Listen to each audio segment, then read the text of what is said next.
ఎలుకల మీద మా ఇక్కడ రైతుల మీద దాడులు చేసి విపరీతమైన నష్టాన్ని కలిగిస్తున్నాయి. కాబట్టి మేమేమంటున్నాం అంటే ఇప్పుడు మైలారం వాళ్ళు ఏమంటారు, మాకు గుట్ట వల్ల మాకు లాభం ఉంది, గుట్ట కావాలని వాళ్ళు అంటారు.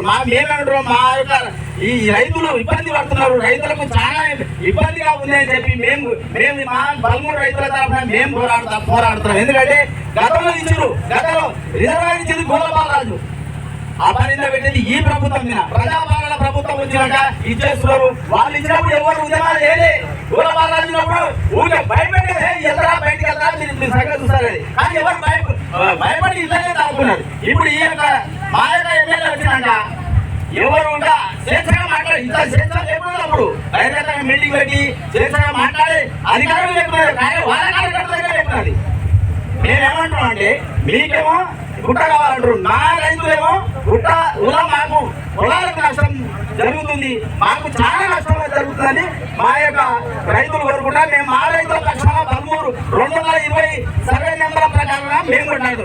గతంలో బల్మూరు గ్రామ సర్పంచ్ శేషంకర్ గారు 12 ఎకరాల భూమిని ఇక్కడ ఆక్రమణ చేస్తున్నాడు. మేము లోకాయుతులు హైదరాబాద్ లో లోకాయుతులు వేసి ఆ భూమిని పోగొట్టాం, ఇల్లు చేపించాం.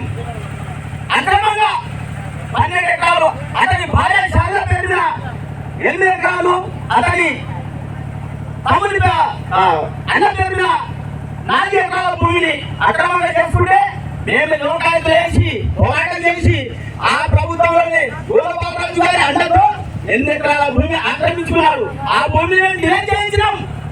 ఎవరు మాట్లాడాలి అప్పుడు? ఆ ప్రభుత్వం ఉన్నప్పుడు ఒక్కరు మాట్లాడాలి. ఆ ప్రభుత్వంలోనే 2500 కోట్ల రూపాయలు రిజర్వాయర్కు శాంక్షన్ చేసి మొత్తం పోస్టర్ వేసినాడు గోలబాలరాజు.